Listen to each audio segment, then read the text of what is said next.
Hello, everyone. Welcome back to another episode of the Yes and Podcast, the podcast for all things Arcadia Theater. I'm hosting today's episode. My name is Juno Teller, and here we have with us Elias Haslett, Finnegan Irvin, and Brazil Taylor. Yes. This is a cast, some members of the cast of She Kills Monsters, which is a play by Qui Nguyen, and our production here at Arcadia is being directed by Justin Jane. The show will be on at Arcadia's Little Theater from April 10th to the 13th, and the link to get tickets will be in the description of this episode. So to start things off, could the three of you possibly give us like a brief synopsis or what you would like to say about the show to someone who's thinking about seeing it? I'll start. She Kills Monsters is a story. It's a beautiful story, and it's told about this older sister, Agnes, who I play, kind of dealing with the grief of her younger sister through this Dungeons and Dragons game, because her sister, Tilly, loved Dungeons and Dragons and created this module. And it's a great, like, fantasy. There's sword fighting and stuff like that, but it's also an exploration of grief. And I think that's a very interesting way of telling the story. Mm-hmm. I don't know if I explained it enough, but... Yeah, you did. Yeah, you did. some of that good swashbuckling, sword fighting, strange sock puppet creatures. Yes. It's definitely an emotional roller coaster. Oh, yeah. Bring your tissues. Yeah. Like, yes, we're fighting dragons, but, like, prepare to cry. Yeah. There's a dead girl involved. Yes. Well, I was waiting for the dead girl to say something. Oh, yes. So I play Tilly Evans in the show, who is dead. She a lot of things happen throughout the show that kind of tell of, I guess, her and Agnes's kind of relationship, and you kind of see like an arc of like the characters kind of being apart and then coming together towards the end, and a sort of like acceptance into the loss of her sister. Mm-hmm. So again, like what Finnegan said, it's a very beautiful story. So Yeah. I play most of the monsters. Yeah. Puppetry.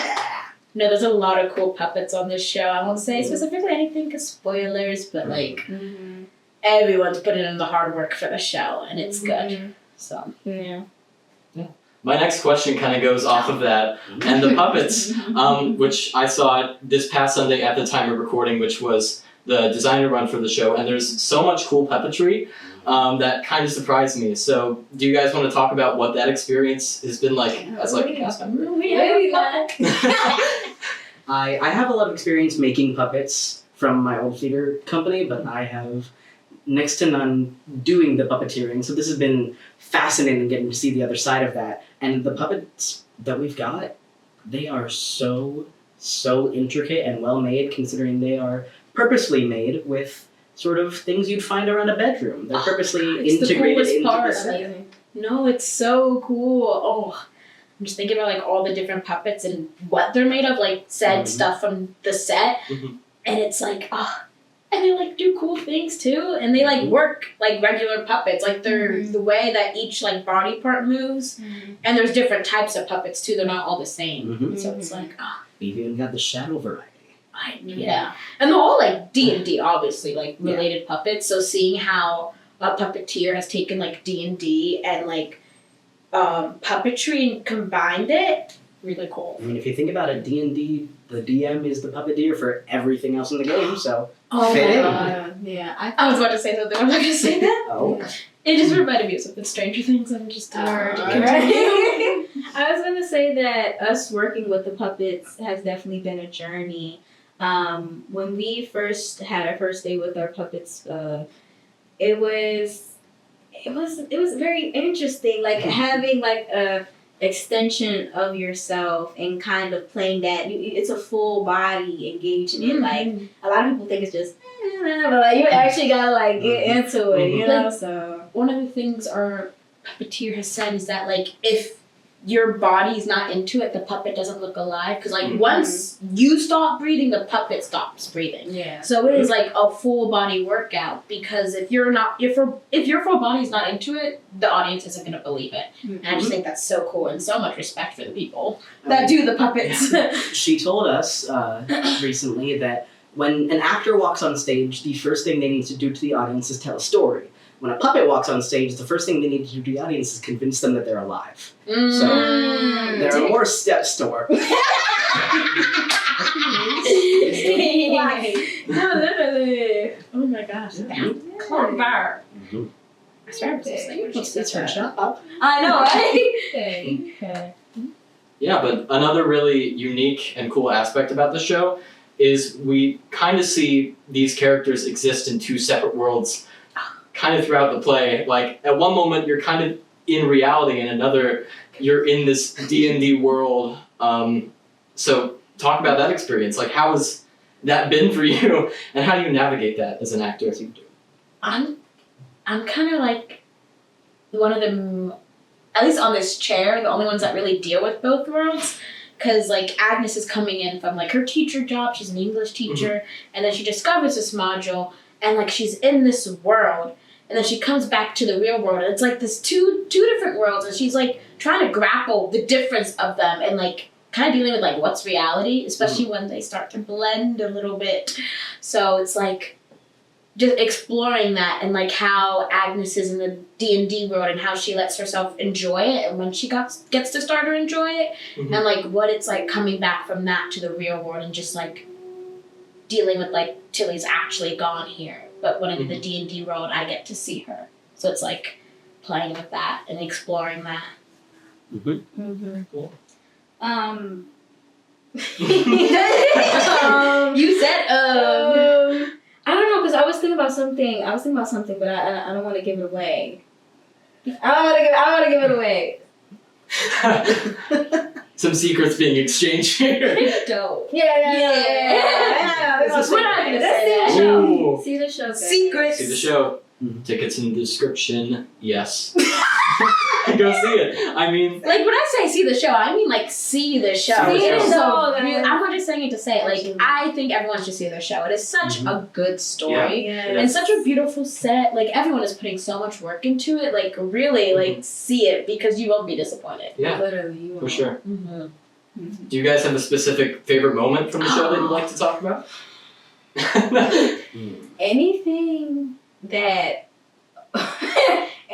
that Orcus or who played is by Raymond Harrison. Yeah. Raymond, he's phenomenal, and so is everyone else, but Raymond specifically, he makes most of us like we break every single time. I'm so worried about breaking, because I'd be So cracking up. Well, for you, it might be a little in character. True, yes, so true. Also, I really love the fair fight. That's one of my. I love that fight Yeah. so much with the music. Guys, see the show. It's bomb. Just so you guys know, we do a fight call before every show, and because of the amount of like fight calls in this show, it is like usually they take, like, for other people that do these shows, they take an hour, and like the shortest anyone has gotten them is to 45 minutes. So like I love all the fights. They're so good, and I'm like 45 minutes of fight call every show is going to kill, but I'm so excited. This show's I'm barely so under excited. 2 hours. Yeah, Most of this no stuff. intermission too. So we just ride it on through, but There's a lot to Right. go through. What was the question? Favorite moment of the show. Do you have a specific moment? I like all the fights. I did say that. That's fair. Specific moment. I love all the like the group stuff, like the D&D stuff, like our little party. Like, I've played D&D like once or twice. I've done like a one shot and stuff. But I'm such a big like ensemble person. Like even when I'm reading stories, I love group. Like I love the relationship they build. Like I'm obsessed with that. I love a found family.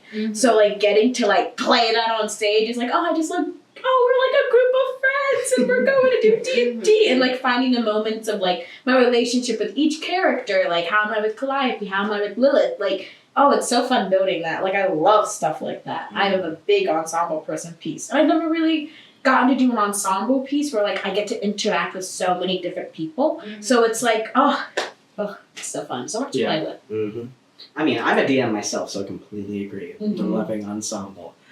I think my favorite moment is the interactions between Chuck, Agnes's DM, and her boyfriend Miles. Oh my god, it's so funny. Oh my gosh. Because there's this 18-year-old nerd and some random 23-year-old. We don't even know what he does. This isn't a spoiler, but like Agnes is 24 playing Dungeons and Dragons with like a high schooler. Like, can we put that into like it's crazy. Like, I know obviously there's nothing there, but it's like, what are you doing with this high schooler? And Agnes? Garrett is also a teacher, right? Yes, yes, she It's high is. school. Yeah. Oh my Oh my gosh. God. But no, like, I love the Mhm. Chuck and Miles scene. They're so good. Like an Mhm. Ashmore eating. Yeah, I think a lot of the audience members are gonna have a lot of favorite parts with this show. It's just too funny. Like it really is. Like every time I'm in it, like we're on stage, like I just like I love this show. Like it's just too funny. I'm not Like, gonna go into details, but like the one moment when we're like crowded together and I turn and I look at your face, I have to try not to break every wait, what are you talking about? What was that? Oh! So many secrets. You gotta go see the show. Go see the show, guys! I'll tell you later. Not heavy. But like, oh, it's so funny, and like every character gets their moment too. Mhm. Like even like the side supporting characters, like it's such a good like character show, if that Yeah. makes sense. Yeah. Like there's so much to build off and play with. And I usually am not like a big table work person, but like, getting to like build those relationships and talk about like, how Agnes feels about Tilly, how Agnes feels about Miles, how they feel about Vera, who's Agnes's best friend. It's just like, I love building those and like getting to discuss those and the lore. Yeah, that part of the process was very essential to our work on stage. So thankful to Justin that we were able to have that. Thankfully. Mm-hmm. But yeah.